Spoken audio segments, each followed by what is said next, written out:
शायद हमारे पास एक जो मैकेनिकल वाइब्रेशन है उसका एक बहुत स्मॉल टॉपिक है। उस टॉपिक का नाम है कोऑर्डिनेट कपलिंग। इसमें होता क्या है कि हम एक 2D सिस्टम को डिफ़ाइन करते हैं। अच्छा, 2D सिस्टम को डिफ़ाइन करने के लिए बहुत सारे मेथड्स हैं। जैसे यहाँ पर उन्होंने एग्जांपल ली हुई है कि हमारे पास एक ये लेथ मशीन है, सही है। अगर इस लेथ मशीन को एक स्कीमेटिक बनाए तो वो स्कीमेटिक कुछ ऐसे उन्होंने बनाई हुई है। और उन्होंने क्या बोला हुआ है कि जो इसको जो दो इसके फुट्स हैं ना, ये वाले, इन फुट्स को इन्होंने as a stiffness element suppose किया हुआ है, इसको भी और इसको भी। क्योंकि यहाँ पे हम 2D सिस्टम की बात कर रहे हैं, 2D सिस्टम में होता क्या है, या तो आप दो मासेस लेकर आ जाओ या आप दो कोई कोऑर्डिनेट्स लेकर आओ जिसकी रिस्पेक्ट से आपकी मूवमेंट हो रही है। यहाँ पे तो ये पूरी बॉडी ना ऐसे हमारी one as a whole mass behave कर रही है। तो यहाँ पे हमें लाजमी तौर पे दो डिफरेंट कोऑर्डिनेट्स लाने पड़ेंगे, जिन दो डिफरेंट कोऑर्डिनेट्स हमारी बॉडी मूव कर रही होगी। अब कोऑर्डिनेट्स हमारी मर्जी होती है, हम कोई से भी कोऑर्डिनेट्स के अंदर लेकर आ जाए। जैसा कि जो पॉइंट नंबर 1 है इसमें क्या लिखा हुआ है कि हम लोग कोऑर्डिनेट x1 और x2 ले सकते हैं। बेसिकली जो डिग्री ऑफ फ्रीडम होता है ना, डिग्री ऑफ फ्रीडम दो चीज़ों का मल्टीपल होता है, number of masses into number of motion. या तो मासेस डबल कर दो या नंबर ऑफ मोशन डबल कर दो, दोनों सेंस में क्या होगा, आपके पास डिग्री ऑफ फ्रीडम डबल हो जाएगी। तो हम जब बात करें 2D डिग्री ऑफ फ्रीडम की बात करें तो मास हमारा एक भी एक ही है। अगर इसमें दो डिफरेंट मोशन परफॉर्म हो जाए तो हमारे पास ये 2 डिग्री ऑफ फ्रीडम बन जाएगा। पहला स्टेप क्या हो सकता है इसको 2 डिग्री फ्रीडम बनाने के लिए, हम कर क्या सकते हैं कि इसको जो डिफ्लेक्शन हो रही है ना उसको x1 में अलग ट्रीट करें और इसको x2 में अलग ट्रीट करें। फॉर एग्जांपल मेरा सिस्टम ये है, ये सिस्टम था, जो spring element stiffness element suppose कर लिया, और जो सेंटर ऑफ ग्रेविटी है बिल्कुल सेंटर में नहीं है, कुछ एट अ पर्टिकुलर डिस्टेंस है फ्रॉम सेंटर। अब होगा क्या, जब इससे फोर्स लगाएंगे तो ये जो ए वाला कंपोनेंट है, पॉइंट ए, ये अलग डिस्प्लेस करेगा और जो पॉइंट बी ये अलग डिस्प्लेस करेगा। जैसे ये पॉइंट ए है, ये ऊपर डिस्प्लेस किया इसने, तो इसको एक अलग कोऑर्डिनेट का नाम दे दिया x1t। इस तरह जो पॉइंट बी है उसने नीचे डिस्प्लेस किया, उसको हमने एक अलग कोऑर्डिनेट डिफाइन कर दिया। तो इस सिस्टम की जो मोशन है ना, ये पूरा as a one system behave जो कर रहा है लेथ मशीन, इसकी मोशन दो डिफरेंट कोऑर्डिनेट्स हम डिफाइन कर रहे हैं। पहला कोऑर्डिनेट ये है, दूसरा कोऑर्डिनेट हमारा ये है, ठीक है। डिफ्लेक्शन जो है वो दो डिफरेंट कोऑर्डिनेट्स डिफाइन कर रहे हैं। इस तरह डिफ्लेक्शन को हम लोग ज़रूरी नहीं कि सिर्फ यही दो कोऑर्डिनेट्स हों, हमारी मर्ज़ी, हम कोई से भी अपनी तरफ से कोऑर्डिनेट लगा सकते हैं। जैसे एक और कोऑर्डिनेट क्या है कि उन्होंने बोला है कि एक्स टी और डिफ्लेक्शन, ये एंगुलर डिफ्लेक्शन, इन दोनों से भी अपने सिस्टम को डिफाइन कर सकते हैं, बिल्कुल स्लेट मशीन को। कैसे, जैसे ये एक हमने मेन पॉइंट सपोज कर लिया, ये एक मेन पॉइंट हमारा, सही है। अब क्या हुआ है, जो पूरी हमारे सेंटर ऑफ ग्रेविटी है ये वाला पॉइंट, ये एक्स टी डिस्प्लेस हुआ है उस मेन पॉइंट से। ये हमने ना, ये जो लाइन है ना, इस लाइन को हमने as a bench mark set कर लिया। इस बेंच मार्क से ये जो है ना, ये point centre of gravity x T दूर है, ये पहला कोऑर्डिनेट हमने डिफाइन कर दिया, और दूसरा कोऑर्डिनेट हमने डिफाइन कर दिया डिफ्लेक्शन कितनी हो रही है। अब हम सिस्टम को इन दोनों कोऑर्डिनेट से डिफाइन कर रहे हैं। इससे पहले वाले पॉइंट में वो बोल रहे थे कि हम इन दोनों कोऑर्डिनेट्स को लेकर सिस्टम को डिफाइन कर सकते हैं। दूसरे पॉइंट में क्या बोल रहे हैं कि हम इन दोनों कोऑर्डिनेट्स को लेकर सिस्टम को डिफाइन कर सकते हैं। तीसरे पॉइंट क्या बोल रहे हैं, हम एक और तरीके से भी कर सकते हैं कि डिफ्लेक्शन x1t हो एट एंड ए और रोटेशन हो। आप सिर्फ इस वाले डिफ्लेक्शन को देख रहे हो, सिर्फ इस डिफ्लेक्शन को, और इस रोटेशन को देख रहे हो, तब भी आप सिस्टम को 2 डिग्री ऑफ फ्रीडम के सेंस से सॉल्व कर सकते हो। लास्ट वाला क्या लिखा हुआ है कि हम एक कोई भी पर्टिकुलर पॉइंट सपोज कर लेते हैं, लेट से पी, देखिए बॉडी में कहीं भी लाई कर रहा हूँ, वो पॉइंट पी कितना डिसलोकेट कर रहा है हमारे बेंचमार्क से, और हमारी डिफ्लेक्शन कितनी हो रही है। जैसे यहाँ पे मैंने पॉइंट पी सपोज कर लिया, ये रहा पॉइंट पी, ये पॉइंट पी कितना डिस्प्लेस हो रहा है हमारे बेंचमार्क से, और हमारी डिफ्लेक्शन कितनी हो रही है। तो हमें कोई से भी दो डिफरेंट इंडिपेंडेंट कोऑर्डिनेट चाहिए होते हैं सिस्टम को डिफाइन करने के लिए। अगर हमारे पास सिर्फ एक ही मास हो, अगर मास डबल हो तो काम हमारा आसान हो जाता है। यहाँ पे मास सिर्फ सिंगल मास है, तो हम डिफरेंट कोऑर्डिनेट्स यूज़ कर सकते हैं अपने सिस्टम को डिफाइन करने के लिए। यहाँ तक बात क्लियर है?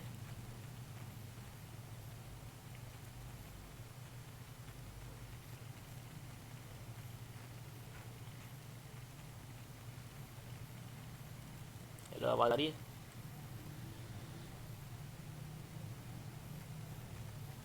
रही है आवाज़।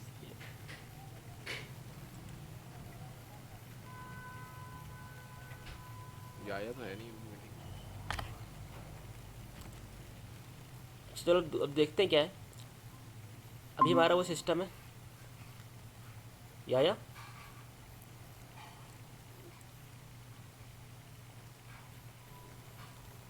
हाँ मैं हाँ, पुराना समझ आ गया जो मैंने समझाया था कि ये 4 पॉइंट्स, ये समझ आ गया। हेलो। हाँ, आपकी आवाज़ आ रही है। ये 4 पॉइंट समझ आ गया आपको?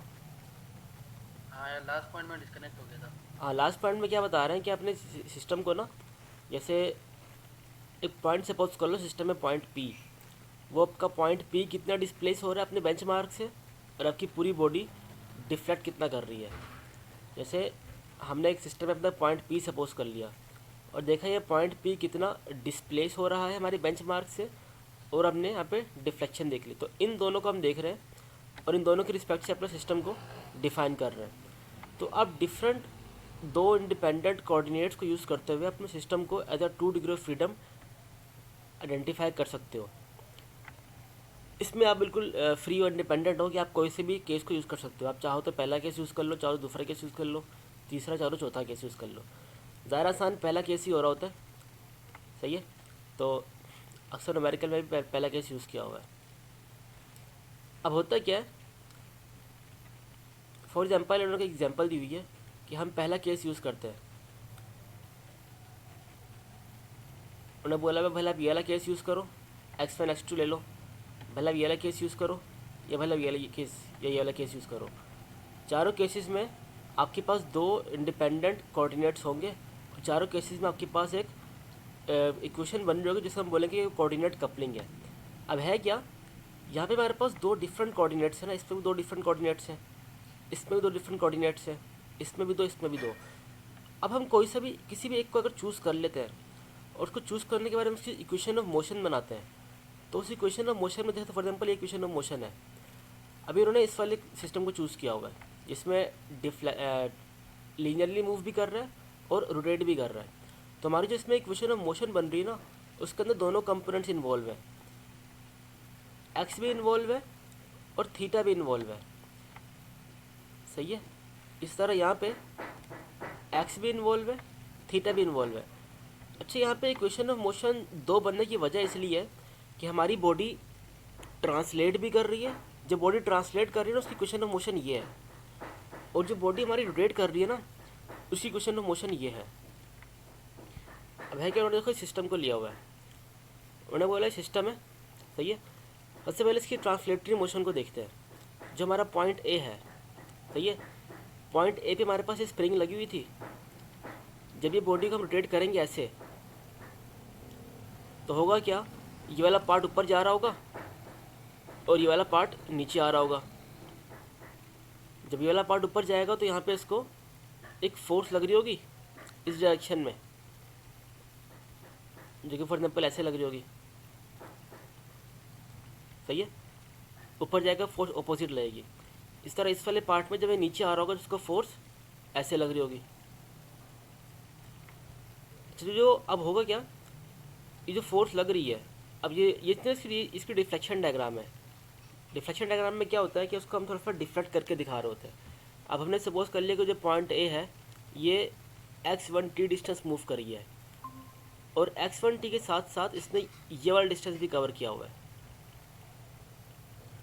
ये वाला डिस्टेंस किसके बराबर है, देखो यहाँ अगर ये वाला एंगल थीटा है तो ये वाला एंगल भी थीटा हो जाएगा, सही है। और s is equal to R theta होता है। यहाँ पे हमारे पास s ये है जो कि हमें फाइंड आउट करना है, r ये है और थीटा ये है। तो ये डिस्टेंस है ना, ये डिस्टेंस ये बराबर हो जाएगा L1 थीटा के, ये वाला डिस्टेंस, क्योंकि s is equal to R theta का रिलेशन यूज़ करके ये हमारे पास s है, ये r और ये थीटा है। तो ये जो डिस्टेंस है ना ये वाला, ये बराबर हो जाएगा इसके। अब हुआ क्या है, हमारा जो पॉइंट ए है, पॉइंट ए ने पहले इस पॉइंट पे था, इस पॉइंट से मूव होकर यहाँ पर आ गया। तो टोटल मोशन कितनी कवर की इसने, ये वाला पॉइंट जो है ना अभी एक्स है, अगर इस पॉइंट की बात करें, ये हमारे बेंच मार्क से एक्स डिस्टेंस पर है, सही है। अब पॉइंट ए क्या चल गया, पॉइंट हमारा ऊपर चला गया, तो एक्स में से हमने ये वाली वैल्यू माइनस कर दी, ये वैल्यू इस वजह से आई है। समझ आइए वैल्यू कैसे आई।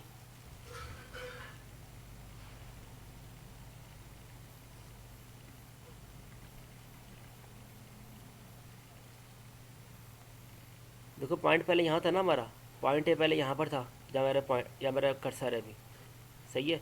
यहाँ से क्या हुआ, पॉइंट ए डिफ्लेक्ट होकर ऊपर चला गया, यहाँ पर आ गया, सही है। पॉइंट ए ने ये डिस्टेंस कवर किया है, सही है, जहाँ तक एरो बना हुआ है। अब हुआ क्या है, टोटल डिस्टेंस इस बेंच मार्क से यहाँ तक का एक्स था, जो कि एक्स लिखा हुआ है, सही है। अब उस एक्स में से अगर ये वाली वैल्यू माइनस कर दें, अभी इस पॉइंट पे पहुँच गया ना, अभी पॉइंट ए यहाँ तक पहुँच गया, तो अगर इस एक्स में से ये वाली वैल्यू माइनस कर दें, जो कि S is equal to R theta सही है हमारे पास, ये रिलेशन बनेगा। इस तरह यहाँ पे अगर देखें तो पॉइंट बी पहले यहाँ पर था, यहाँ पर डिफ्लेक्ट होके नीचे आ गया, उसने डिस्टेंस जो कवर किया वो अगर S is equal to R theta का रिलेशन लगाएं तो वो L2 थीटा कवर किया होगा, सही है। तो पहले इस पॉइंट पर था जो कि एक्स डिस्टेंस था बेंच मार्क से, वो नीचे कितना कवर किया उसने, L2 थीटा कवर किया, तो हमारे पास ये इस पॉइंट का स्टिफनेस की वैल्यू आ गई। तो ये स्टिफनेस की वैल्यू हमने अपने इक्वेशन ऑफ मोशन में पुट की, ये मास का फैक्टर आ गया, ये पहला स्टिफनेस एलिमेंट आ गया, ये दूसरा स्टिफनेस एलिमेंट आ गया। ये इक्वेशन ऑफ मोशन किसकी है, लीनियर मोशन की है, हमारी बॉडी जो है वो ट्रांसलेट कर रही है। दूसरी जो इक्वेशन ऑफ मोशन है ना, ये हमारी बॉडी जो रोटेट कर रही है उसकी बनी हुई है। रोटेशन में क्या होता है, रोटेशन में हम लोग मूवमेंट ले रहे होते हैं, ये मोमेंटम है, ये मूवमेंट है। लीनियर मोशन में हम सिर्फ फोर्स ले रहे होते हैं, ये फोर्स को जनरेट कर रहा है, और रोटेशन में हम लोग मूवमेंट ले रहे होते हैं, ये मूवमेंट है या टॉर्क है। देखो ये फोर्स सारी आपकी वही है, फोर्स को सिंपली मल्टीप्लाई करवा दिया है मूवमेंट आर्म से, इस तरह फोर्स आपकी वही है, फोर्स को मल्टीप्लाई करा दिया मूवमेंट आर्म से। तो आपके पास एक ही सिस्टम की दो मुख्तलिफ इक्वेशन ऑफ मोशन बनी है। पहली इक्वेशन ऑफ मोशन आपकी लीनियर मोशन को बता रही है, और दूसरी आपकी जो मोशन है वो ट्रांसलेटरी रोटेटरी मोशन को बता रही है। अब होता है क्या है, जो हमने इक्वेशन ऑफ मोशन बनाते हैं उसको in term of matrix generate कर रहे होते हैं। मैट्रिक्स में कैसे लिखेंगे इसको, सबसे पहला मैट्रिक्स बनता है मास का मैट्रिक्स, फिर मैट्रिक्स बनता है हमारा डैम्पर का, अगर डैम्पर एब्सेंट हो तो फिर आपकी स्टिफनेस आती है, यहाँ पे डैम्पर है नहीं इसलिए डायरेक्ट स्टिफनेस को हमने इनकॉर्पोरेट किया हुआ है यहाँ पे। अब यहाँ पे हमारे पास दो कंपोनेंट्स है, पहला कंपोनेंट हमारे पास एक्स है, क्योंकि हम मोशन जो देख रहे थे वो x in term of x और इन टर्म ऑफ थीटा देखते हैं, वहाँ पर दो कंपोनेंट्स थे, जो दो हमारे कोऑर्डिनेट्स थे जिसके रिस्पेक्ट से अपनी पूरी इक्वेशन को देख रहे थे, एक एक्स थे हमारा थीटा था। और सबसे पहले इक्वेशन में देखो, अगर इस इक्वेशन के लेफ्ट साइड पर देखा जाए, यहाँ पे मास का एलिमेंट है जो कि एक्स कोऑर्डिनेट में लाई कर रहा है, लिख दिया, लेकिन मास का कोई कोऑर्डिनेट थीटा के कोऑर्डिनेट में लाई लेंगे, अगर यहाँ पे थीटा नहीं है ना, इसका मतलब क्या है, वो जीरो वैल्यू है। तो थीटा वाली जगह पे जो फर्स्ट इक्वेशन ऑफ मोशन है उसका कोई भी चीज़ लाई नहीं कर रही। इस तरह सेकंड इक्वेशन ऑफ मोशन में आपका जो एक्स वाली टर्म है वो ज़ीरो है, और जो थीटा वाली टर्म थी वो यहाँ पे जे नोट आ गई। समझ आ रहा है मैट्रिक्स कैसे बन रहा है। यहाँ पे बेसिकली जो थीटा वाली टर्म है ना, हाँ आ रहा है। थीटा डबल डॉट वाली टर्म जो है, ये वाली टर्म ज़ीरो है, यहाँ पे ज़ीरो लिखा हुआ है। इसी तरह यहाँ पे जो एक्स डबल डॉट वाली टर्म है ना, वो ज़ीरो है, तो ये तभी यहाँ पे ना एक्स डबल डॉट वाली टर्म आएगी सारी इस सीध में, और यहाँ पर जे डबल थीटा डबल डॉट वाली टर्म आएगी यहाँ पे नीचे। तो पहले इक्वेशन में हमारे पास सिर्फ एक्स डबल डॉट की टर्म थी, दूसरी टर्म ज़ीरो थी पहली इक्वेशन में, और दूसरी इक्वेशन में एक्स की टर्म ज़ीरो थी एक्स डबल डॉट के, जबकि थीटा डबल डॉट की टर्म हमारे पास थी तो हमने वहाँ पर ये लिख दी। इसी तरह यहाँ पर इस वाली जगह पे एक्स की टर्म आएगी और इस वाली जगह पे थीटा की टर्म आएगी, अगर थोड़ा इसको सिंप्लीफाई करें तो ये के एक्स बन जाएगा माइनस के एक्स, और ये माइनस के टू एक्स, ये दोनों वहाँ जाएंगे इस तरफ लेफ़्ट साइड पे, तो ये प्लस के वन प्लस और प्लस के वन एक्स प्लस के टू एक्स बन जाएगा, वो यहाँ पे लिख दिया एक्स की टर्म। इस तरह थीटा की टर्म पहली इक्वेशन से ये आ रही होगी, जबकि दूसरी इक्वेशन से एक्स की टर्म ये आ रही होगी इन टर्म ऑफ L1, और दूसरी इक्वेशन से थीटा की टर्म ये आ रही होगी। तो हमने अपनी इक्वेशन को इन टर्म ऑफ मैट्रिक्स लिख दिया है, और रिक्वेस्ट टू के बाद ना ये सारी टर्म लेफ्ट पे जाएंगे, रिक्वेस्ट टू के बाद जीरो बचा होता है, हमने यहाँ पे रिक्वेस्ट टू के बाद जीरो लिख दिया। ये हमने एक इक्वेशन हमने अपनी इक्वेशन में मोशंस को उसमें कन्वर्ट कर दिया मैट्रिक्स में। यहाँ तक क्लियर है? हाँ क्लियर है। जिसके बाद अब जो असल चीज़ है ना वो भी आने वाली है। अब देखो इसमें है क्या, जो हमारे पास स्टिफनेस का मैट्रिक्स है, अगर हमारे पास स्टिफनेस का मैट्रिक्स डायगोनल ना हो, एक डायगोनल मैट्रिक्स ना हो, डायगोनल मैट्रिक्स क्या होता है?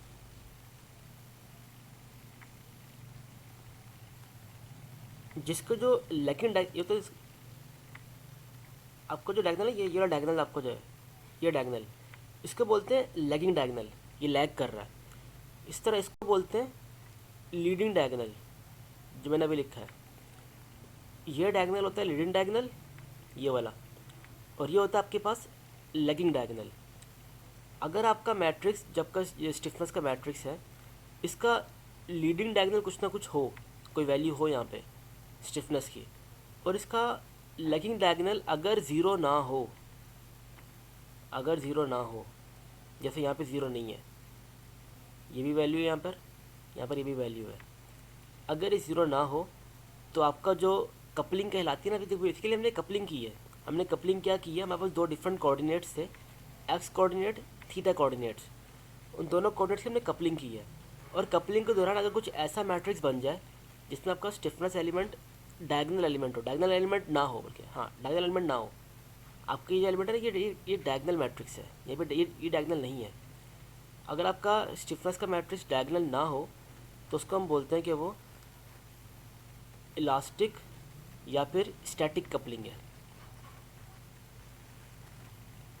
ये जो मैट्रिक्स बना है ना आपका, ये जो कपलिंग हमने की है, इस किसी भी कपलिंग को बोलते हैं इलास्टिक या स्टैटिक कपलिंग। सही है?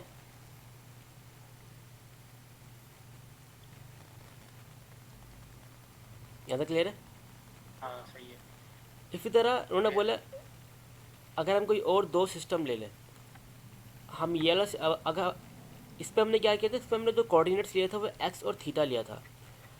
अब सेकंड एक और एग्जांपल दे रहे हैं, उसमें उन्होंने कोऑर्डिनेट ले लिया वाई टी और थीटा टी ले लिया। वाई टी क्या है, वाई टी उन्होंने कोई एक पॉइंट सपोज कर लिया अपनी बॉडी पे, पॉइंट पी सपोज कर लिया, और वो पॉइंट पी की अपनी बेंच मार्क से जो ट्रांसलेटरी मोशन है उसको वाई टी बोल दिया, और थीटा आपका वही जितनी रोटेशन परफॉर्म कर रहा है वो।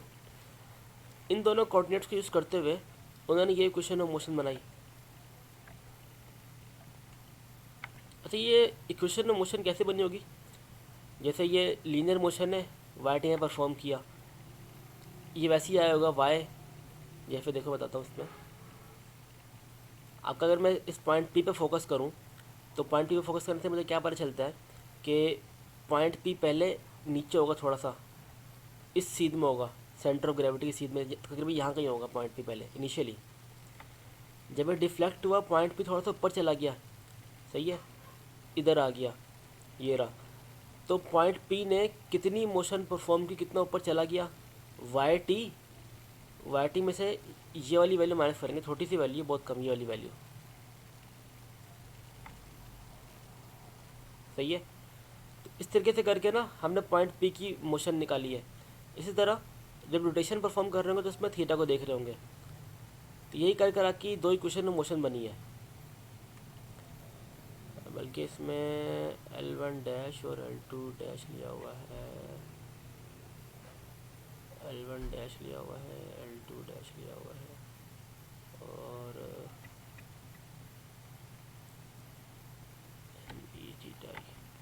सही है। अच्छा, इसमें थोड़ा डिफरेंट किया हुआ है। डिफरेंट कैसे कि ये पॉइंट ए पे जो आपका स्टिफनेस एलिमेंट था उसकी स्टिफनेस लिखा हुआ है ये कि पॉइंट ए कितना ऊपर चला गया है, और ये जो पॉइंट बी था ना ये उसका स्टिफनेस लिखा हुआ है, और पॉइंट जो पी है उस पॉइंट पी को as a unbalance mass suppose किया हुआ है। ये पॉइंट पी की टर्म है। पॉइंट पी जो है वो आपके सेंटर ऑफ मास से, आपके सेंटर ऑफ मास से पॉइंट पी एक इसेंट्रिक डिस्टेंस पे है, जिसे डिस्टेंस ई बोल दिया है। तो इसी इक्वेशन ऑफ मोशन ऐसे बनी है। अच्छा, इक्वेशन ऑफ मोशन पे तो तरह फोकस करने की जरूरत नहीं है। इक्वेशन ऑफ मोशन समझाने की, इसमें समझाने की चीज़ ये वो ये है। अब देखो, जब इसकी हम लोग इक्वेशन ऑफ मोशन बनाते हैं तो वो कुछ ऐसे बनेगी। इसमें मास का कंपोनेंट वाई की फॉर्म में भी है और मास का कंपोनेंट यहाँ पे थीटा की फॉर्म में भी है। इस तरह इसमें मास का कंपोनेंट यहाँ पे थीटा की फॉर्म में भी है और मास का कंपोनेंट नीचे इक्वेशन में वाई की फॉर्म में भी है। तो यहाँ पे वाई वाली वैल्यू आ गई और यहाँ पे थीटा वाली वैल्यू आ गई। इस तरह बिल्कुल यहाँ पर भी स्टिफनेस जो इन टर्म ऑफ एक्स वो वाली वैल्यू आ गई और stiffness in term of theta वो वाली वैल्यू आ गई। अगर अब इसके मैट्रिक्स पे गौर करें, जिसका पहला वाला मैट्रिक्स है, ये एक डायगोनल मैट्रिक्स नहीं है। अगर आपके पास मास का मैट्रिक्स जो आपने बनाया है वो डायगोनल ना हो तो उसको हम बोलते हैं कि वो डायनामिक या इनर्शियल कपलिंग है। सही है। अगर मास का एलिमेंट डायगोनल ना हो तो वो आपके पास इनर्शियल कपलिंग है।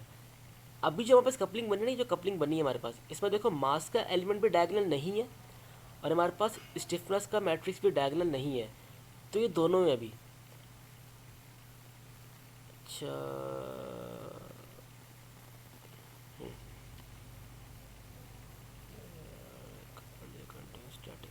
अभी जो है ना ये स्टैटिक कपलिंग भी है और डायनामिक कपलिंग भी है, क्योंकि इसमें मास का मैट्रिक्स भी डायगोनल नहीं है और इसमें जो स्टिफनेस है उसका मैट्रिक्स भी डायगोनल नहीं है। तो भी दोनों कपलिंग जो ये दोनों कपलिंग है, अभी ये स्टैटिक भी और डायनामिक भी है। लेकिन जैसे ही इसमें ये वाली कंडीशन लगती है, अगर ये वाली कंडीशन लगे तो क्या होगा, ये भी ज़ीरो हो जाएगा और ये भी ज़ीरो हो जाएगा। तो हमारे पास होगा क्या, जो दूसरा मैट्रिक्स होगा ना स्टिफनेस का मैट्रिक्स, वो एक डायगोनल मैट्रिक्स बन जाएगा, जबकि मास का जो मैट्रिक्स था वो डायगोनल नहीं होगा। तो इसका बोलते हैं कि वो डायगोनल डायनामिक या इनर्शियल कपलिंग होती है। इस तरह ये पॉइंट याद रखना, ये इंपॉर्टेंट पॉइंट है, पॉइंट नंबर 1। ये पूरा समरी है इसकी। इसमें क्या लिखा हुआ है कि अगर स्टिफनेस मैट्रिक्स हमारे पास है, जो कि ये वाला मैट्रिक्स है, अगर ये डायगोनल ना हो तो हमारे पास कपलिंग क्या होती है, इसको हम बोलते हैं स्टैटिक कपलिंग या इलास्टिक कपलिंग। अगर हमारे पास डैम्पिंग का जो मैट्रिक्स है अगर वो डायगोनल ना हो तो जो कपलिंग होती है उसको बोलते हैं डैम्पिंग कपलिंग या वेलोसिटी कपलिंग। इसी तरह अगर हमारे पास जो मास का मैट्रिक्स है वो डायगोनल ना हो, उसको हम क्या बोलते हैं कि वो डायनामिक कपलिंग होती है। अगर ये ना हो तो ये 3 किस्म की कपलिंग होती है। अगर ये डायगोनल ना हो तो डायनामिक कपलिंग, अगर ये डायगोनल ना हो तो वेलोसिटी कपलिंग होती है, और अगर ये डायगोनल ना हो तो हमारे पास वो इलास्टिक या स्टैटिक कपलिंग होती है। समझ आया टॉपिक?